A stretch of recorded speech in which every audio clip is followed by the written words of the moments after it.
Hi, my name is Bobby Smith. I'm the Director of Financial Aid at Western Illinois University. Today's presentation, we're going to review the financial aid process. What is financial aid? Financial aid is a program that assists students to make college more affordable. So financial aid refers to specific borrowed, given, or earned money that can be obtained from various sources to help pay for college. It is intended to make up the difference between what your family can afford to pay for college and what college costs. So it's not meant to necessarily cover the entire cost of college, but it's meant to supplement that for you. There are different types of financial aid. Specifically, there are gift aid or there is self-help aid. Gift aid is grants and scholarships, which is what most refer to affectionately as free money. And then there is also self-help aid, which is your work study, student employment, or your federal direct loans. So financial aid may be based on merit, meaning you've earned that money based on your high school GPA, college GPA, your community service, athletics, basically something that you have done well that has resulted in the eligibility for a scholarship or a grant. It can also be based on entitlement, which entitlement is the federal Pell Grant program. So if you are eligible for a federal Pell Grant, regardless of the funding on that program, meaning if Congress shuts down tomorrow, they would still fund the federal Pell Grant program as an entitlement program.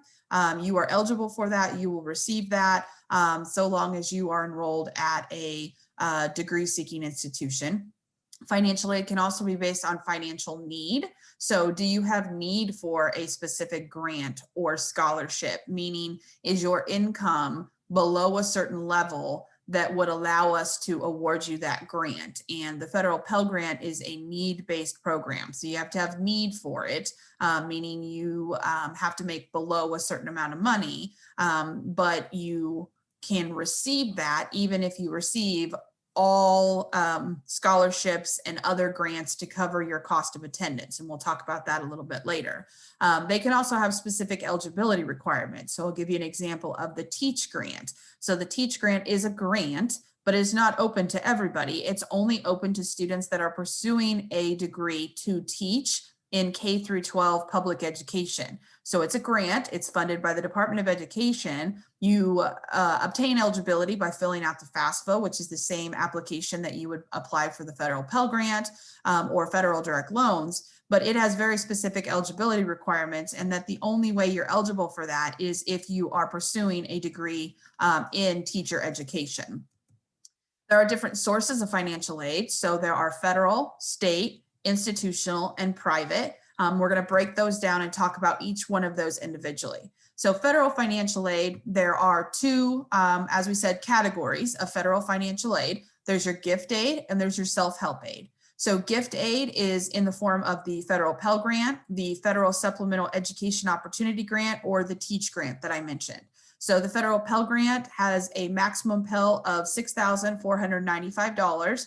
And it is an entitlement program, meaning if you are eligible for that, you will receive those funds. That program can be what they call stacked, meaning you can stack the Pell Grant against other scholarships, against other grants, and you can receive that Pell Grant up to the cost of attending a specific institution. The Federal Supplemental Education Opportunity Grant is a campus-based award, meaning that the money is awarded to the institution, and the institution has to have a written policy that allows for prioritization of high-need individuals. So specific here at Western, we look at students who have a 0 EFC, and we award those students SEOG before we then award to anyone else. So at Western, we have a high population of 0 EFC students. So most all of our supplemental education opportunity grant is awarded in the first couple of weeks that we start processing financial aid, because we have such a high volume of high need students. And then the Teach Grant, as I mentioned earlier, is also a federal gift aid program, but it has very specific requirements in that it has to be awarded to students pursuing a teacher education program to teach in K through 12 public schools. And there is an agreement to serve that you have to sign. And if you don't fulfill that obligation to teach at that public K through 12 institution, then that grant does turn into a loan. Then there is self-help aid, which we talked about, which is your federal work study or student employment. Federal work study is a federal program. So again, it's a campus-based program. The money is awarded to the school, and then the school awards that to students based on them applying and receiving employment with a particular university or college department. So for example, here at Western, we have a high volume of student workers that work in, the ag department, that work in different offices on campus. So in Sherman Hall, we've got, student workers that work in financial aid. Those students are paid federal work study. They have to be eligible for it based on filling out the FAFSA. They have to have need for it. So it's a need-based program, but then they earn that money every 2 weeks in the form of a paycheck. So they are receiving that financial aid by helping themselves, but also gaining experience and knowledge through employment. The annual minimums and maximums are set by the school, but we average around 20 hours a week. So we say, if you work about, 10 to 15 hours a week, we take that times minimum wage, and we give you an award of anywhere between $3,000 to $3,500, and then you earn that over the course of the year. Federal direct loans are based on your academic standing. So if you're a freshman, you're eligible for a maximum of $5,500. If you're a sophomore, you're eligible for $6,500. And if you're a junior or senior, you're based on an eligible maximum of $7,500. So as you move academically through the class ranks, your federal direct loan eligibility increases. And there is a difference between undergrads and grads. So if you're an undergraduate student, your maximum loan eligibility is $31,000 for a dependent undergrad student. But if you're a graduate student, that's going to be a different aggregate amount. So you can borrow more in pursuit of your graduate or professional degree. The federal direct loans are available to both the student as well as the parent. There are what we call parent plus loans, which is a parent loan for an undergraduate student. The student loan is obviously in the student's name. It's the student's responsibility to repay when they graduate, whereas the parent loan is in the parent's name, and it is the parent's responsibility to repay 30 days after the loan has been dispersed. They would enter repayment. We can talk more about that in a different webinar called Understanding Your Award Letter. So that's just some information about that. So state financial aid, again, we have gift aid, we have self-help aid. So the gift aid is the state of Illinois MAP grant. You apply for the MAP grant through the FAFSA. So it's the same application that you apply for federal aid, you apply for state aid through, specific to Illinois. Now, some states have a different application. For example, Iowa has their own separate state aid application. So you fill out the FAFSA, and then you have to turn around and fill out the state application for financial aid. Illinois does not have that. Illinois has the FAFSA, and they use the information on the FAFSA to determine eligibility for the MAP grant. So the maximum MAP grant for this year, 2021-22, is $5,340. It does have limited funding. So unlike the Pell Grant, where if you're eligible for it, you're going to get it, this program, because it is limited on state appropriations, if you file for the FAFSA after the state of Illinois runs out of money, they will put you into what is known as a suspended status, and you will have to wait to see if more money is funded or appropriated into that account.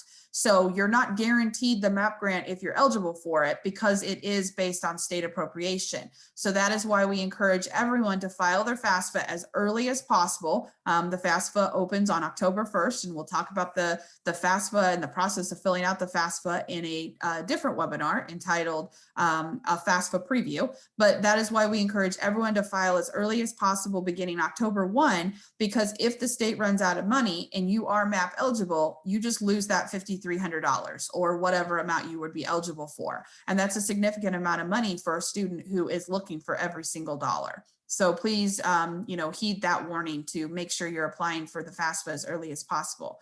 The other gift aids are programs specific to the state of Illinois. So you have the grant program for dependents of police or fire officers or correctional officers, grant program for exonerees, or the AIM High grant. The grant program for dependents of police or fire, as well as the grant program for exonerees, does require an additional application beyond the FAFSA. The AIM High grant does not. The AIM High grant also uses the FAFSA, but that is similar to the Federal Supplemental Education Opportunity Grant, whereas the funds are awarded to the school, and the school sets the criteria for how they award the AIM High grant. So specific here at Western, we look at new students. So if you have a student coming in and they are eligible for the AIM High grant, they have a 2.75 GPA, I'm sorry, not a 2.75, a 3.3 GPA, and they meet the criteria, income, residency, that information, then they would receive those funds based on state appropriations. So again, the funds are limited. We award those until we run out of money. Once we're out of money, we no longer award those funds, even if you are eligible for those, because they are based on state appropriation.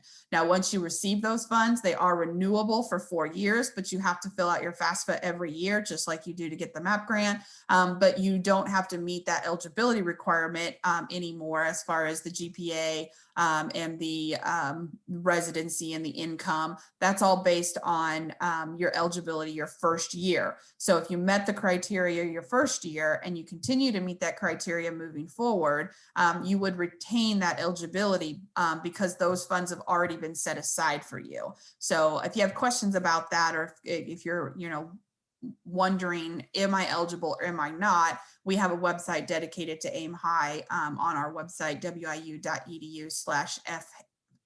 for financial aid, and then specifically go to the AIM High grant section. So the state of Illinois also has self-help aid. So we have the Illinois Veterans Grant, we have the Illinois National Guard Grant, the Special Education Teacher Tuition Waiver, Golden Apple Scholars of Illinois, Minority Teachers of Illinois, and the 529 plans, which is College Illinois or Bright Start. All of the self-help aid programs for the state of Illinois do require a separate application, and they also have restrictions, eligibility restrictions. So similar to the Teach Grant, the Special Ed Teacher Tuition Waiver, you have to be pursuing a degree in special education and planning to teach in a low-income K through 12 public institution, specifically special education. Minority Teachers of Illinois, you do have to be a minority to be eligible for that. The Illinois Veterans Grant, you have to be a veteran of the of the military, of the U.S. Armed Services, and you have to be an Illinois resident 6 months after you are discharged, honorably discharged.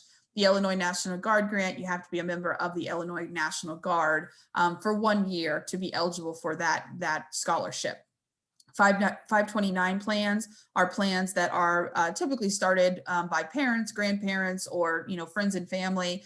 You invest in those plans, so you're basically paying for a semester of college or a year of college at a time, and then once you enter college, you are pulling those funds out in order to pay for the expenses related to college, such as tuition fees and housing.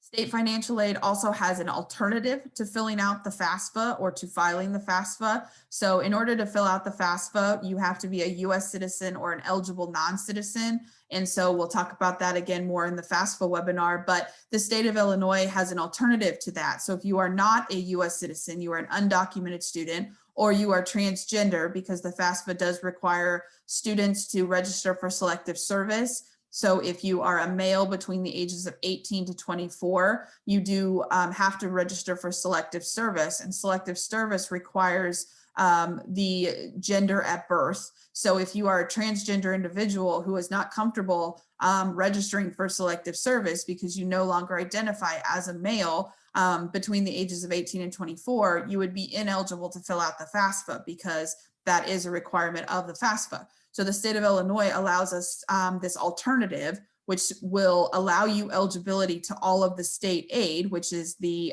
like we mentioned, the MAP grant, the the MAP grant, the AIM High grant, the Minority Teachers of Illinois. So all of those programs, but through this alternative application. And so if you meet the criteria for this alternative application, you can still get the state aid, even though you're not an eligible citizen to fill out that FAFSA. And there is more information on that on ISAC's website, which is the Illinois Student Assistance Commission, as well as on our website, wiu.edu/FA for financial aid. There is institutional financial aid. So, as we're, stepping through, remember we said there was federal aid, there was state aid, there's institutional, and there's private. So institutional financial aid, this is a list of all of the institutional aid that we at WIU offer pretty much automatically based on your admissions application. So we have the Western Commitment, we have the Leatherneck Visitors, we have the Alumni Legacy.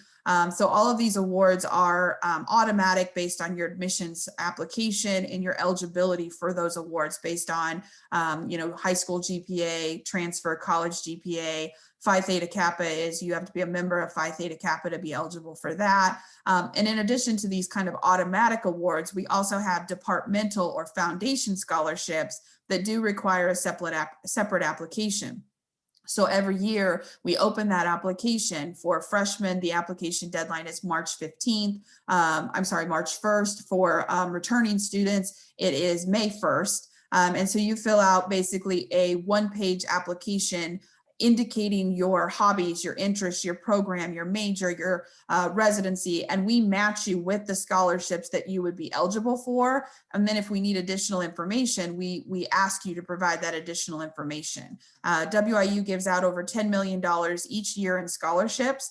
So we represent the foundation, our donors basically provide a great deal of support to our students in the form of scholarships and endowments, giving back to their alma mater. So we are proud of that, and we are appreciative of the funds that we receive from our donors and our former students. There are private financial aid applications or private financial aid resources. So there are private scholarships, there are private grants. Those are a little harder to find, but most of them are awarded in the form of scholarships. You want to be cautious, obviously, of financial aid scams or scholarship scams. So anytime they tell you to send them, X amount of dollars in order to receive X amount of dollars, that's somewhat of a scam. Nobody will ever ask you for your credit card number, or they will ask you for money in order to get more money. So you want to be very cautious with that. But there are some reputable national scholarship searches out there. So I've listed those here and I've hyperlinked those so you can click on those and follow those. These are going to be more of your national scholarship searches. So these are going to be competing with the nation. So the Gates Scholarship, the Apple Scholarship, your Google scholarships, you're applying for that, but so is everyone else. And so those are a little bit harder to get because you have to be competitive. You have to have a competitive GPA, a competitive kind of resume of service and leadership, and be looking for what they want in kind of their recipients. So those are a little harder to get just because the applicant pool is much larger than our foundation or institutional scholarships, but there are plenty of WIU students that have received these scholarships in the past. And so we are competitive with our national institutions. So don't be afraid to apply for them, but they do require a little bit more work. You can also broaden your scholarship search from, instead of just looking at national scholarships, you can look more locally. So that allows you to look locally at your local organizations like your sheriff's department or your local VFWs or churches or, kind of community service agencies. So they're always looking to invest in the next generation. And so if you reach out to some of those, they may not have ever given a scholarship in the past, but they might feel like you are a person that they want to invest in because they know that you're going to come back and give back to the community after you graduate, and that would be a good representation of the community. And then finally, there's private loans. So those are through private educational lenders. Sometimes they're banks. So like Wells Fargo is a bank, but Sallie Mae is not a bank. All they do is educational loans. So you can't walk into a Sallie Mae and deposit money into a bank account. All you can do at Sallie Mae is borrow educational loans.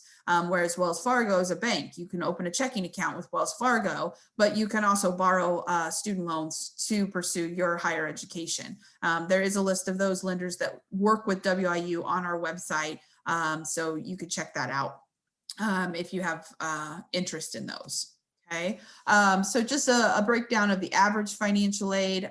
So The average kind of national financial aid awarded from all sources, from grants, 60% of all financial aid comes in the form of the grants, which is going to be your federal Pell Grant program. So the federal Pell Grant program is the largest grant that exists. And so a lot of the funds come from that federal Pell Grant. Also comes from SEOG and TEACH, but a majority of that is through the federal Pell Grant program.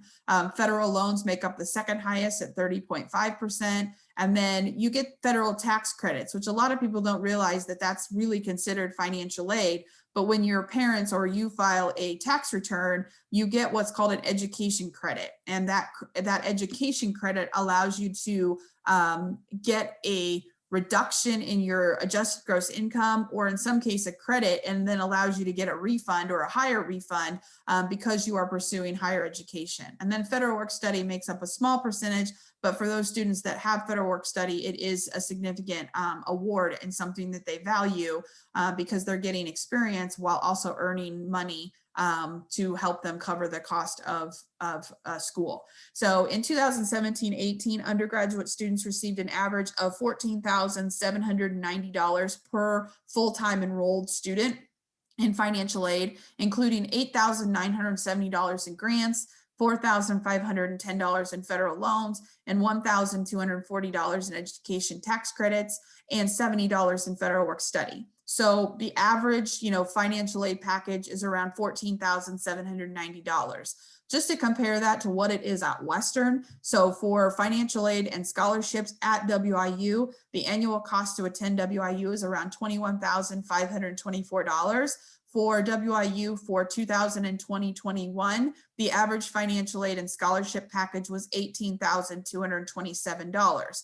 So when you compare that $14,790 to that $18,227, the difference there is that institutional scholarship, that institutional investment. So WIU is investing in our students to the tune of around $3,500. So we are investing in our students by also giving them scholarships in the form of institutional aid. So that's just something that you want to keep in mind as you're deciding where to go to school. Is the institution investing in me? Are they willing to give me money to come to their institution? And if they are, then that's something that you want to definitely keep in mind.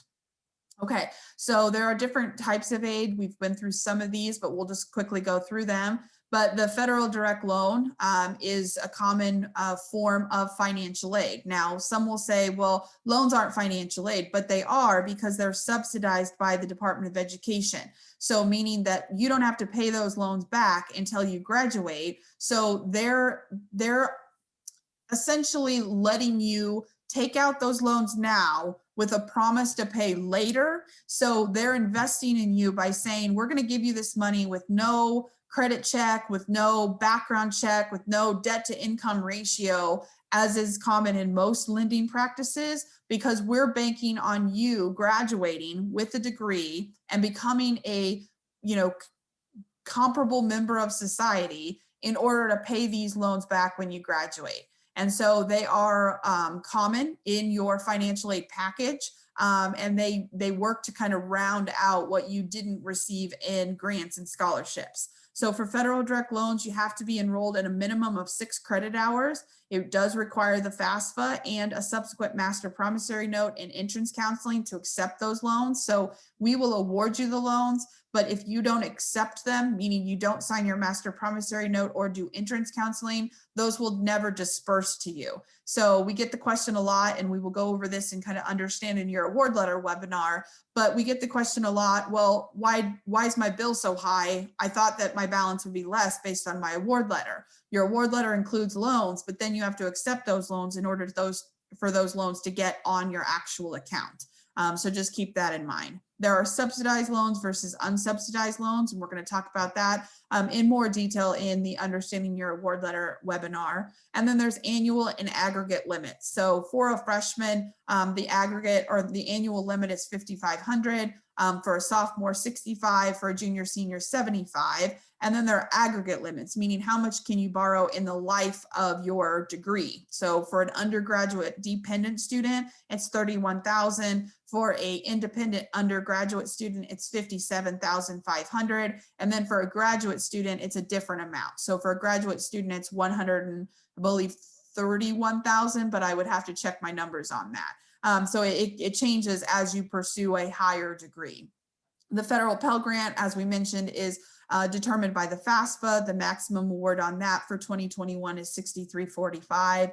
The Illinois MAP Grant for Illinois residents is a common type of aid, also determined by the FAFSA, and you do have to be an Illinois resident to receive that. As we mentioned, it does have limited funding, and the maximum award for 2021 is $53.40. And then federal work study, also determined eligibility by the FAFSA, limited funding because it is campus-based, meaning the school has a limited pool of funding to award federal work study. But at Western, we supplement that with regular student employment. So if you don't qualify for federal work study or don't receive a federal work study award, that doesn't mean that you still can't work on campus. You just would get paid by the department that you're working for, as opposed to being paid by federal work study.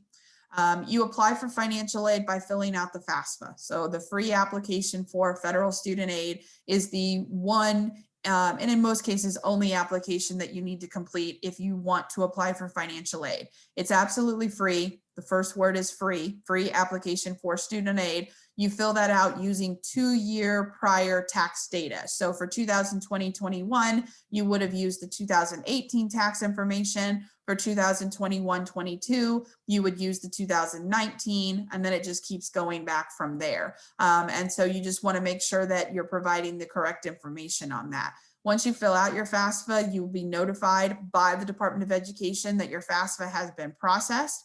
And then you can list up to 10 schools on your FAFSA, and you will receive correspondence from each of those institutions as to the next steps in receiving your award offer from that specific institution. So after you file your FAFSA, what comes next? We have a webinar that's dedicated to this, but quickly, after you file your FAFSA, after it has successfully been processed by the Department of Education, students from WIU will receive an award offer. Our first-time freshmen receive a paper award notification to their home address. Our returning and our transfer students receive an electronic award offer. And so that is sent to their STARS account. And then you want to use that award letter or that award offer to start considering your options. You want to start looking to see, can I afford Western? Do I need more money? Do I need scholarships? Do I need to cover books? Are books a part of the cost, or are they a separate cost, which is what we call indirect cost? And then if you have any questions, definitely contact us. We will walk you through the award letter. We will tell you what your options are. Sometimes there is the ability to appeal your financial aid, and we have a webinar that's dedicated to that based on special circumstance. So if that's something you want to look into and you have questions about, if my income has changed from 2 years ago to now, what are my options?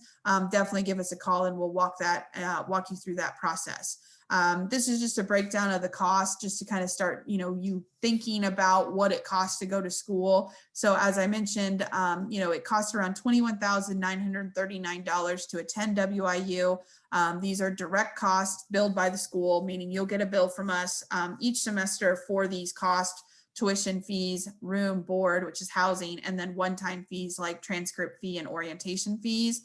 Books, as you will notice, are not a direct cost at WIU. They are an indirect cost. So you would need to purchase or to save money for books outside of what it would cost to attend WIU in the form of tuition fees, room, board, and those one-time direct costs.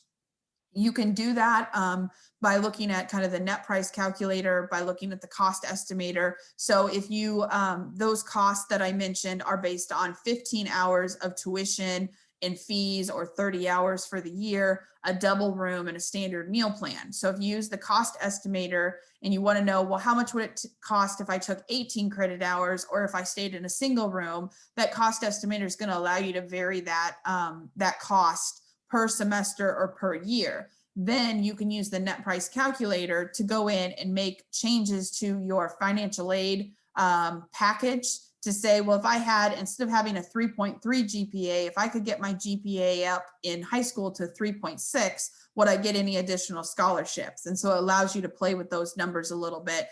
So you kind of have a goal, so you know what your end goal is. The WIU cost guarantee allows you to lock in that per credit hour rate for tuition and fees for 4 years. It also locks in your housing and dining rate for 4 years. Something to point out with that, and what we always want to tell our students, is that is a per credit hour rate. So it doesn't necessarily mean that your bill is going to be the same for 4 years. So this, going back to this tuition and fees, that's a per credit hour rate for 15 credit hours. So if you, let's say, take 18 credit hours, you're not going to pay $88.83 per semester, or I'm sorry, per year, because 18 credit hours cost more than 15 credit hours, but your per credit hour rate is going to stay the same. So for example, let's say the per credit hour rate is $300 per credit hour for tuition and fees. So if you take 18 hours at $300, that's going to be a different price than if you take 15 credit hours at $300. The same applies to your room and board. You lock in the rates for 4 years, but if in your first year you had a double room and the second year you have a single room, you're not paying the same rate. You're not paying the same cost your second year for that single room as you did the double, but you're locked into that double, single, super single rate for 4 years, even though someone coming in after you might be paying a different rate because of the way that the board sets the tuition fees, room and board rates every year. But you do lock into that for 4 years. So just keep that in mind. A lot of people don't realize that you can lose financial aid. So, we mentioned that the Pell Grants and Entitlement program. So if you're eligible for that, you will receive that. But there's a caveat to that you will only receive that if you're making what is called satisfactory academic progress. So satisfactory academic progress requires students to meet certain minimum criteria in order to maintain financial aid eligibility. And there are 3 components to satisfactory academic progress. There is a qualitative, a quantitative, and then a maximum time frame. So the qualitative is quality. So how much quality are you putting into your education? And that's where the GPA comes in. So if you're earning a minimum 2.0 GPA cumulative, then you will maintain financial aid eligibility. The next component is quantitative. So quantity, meaning how quickly are you moving through your degree? And so you want to try to graduate within a reasonable amount of time. So if you are only completing 50% of your classes every semester, you're going to run out of financial aid before you graduate. And that's why we put you on 67%. So 67% completion rate allows you to finish your degree before you run out of financial aid, which is 150% of your program. So let's say your program requires 120 credit hours to graduate. 150% of that would be 180 credits. So you can attempt 180 credits to get your degree before your financial aid will be exhausted. So we talked about there are aggregate loan limits. Well, there's also a point where you run out of financial aid because you've reached maximum time frame. So basically, come to school, do what you need to do, earn your credits, and graduate, because at some point your financial aid will run out. And so that's just something you want to, as you start, be aware of, because it's harder to dig yourself out of a hole than it is to go in with a plan and be successful.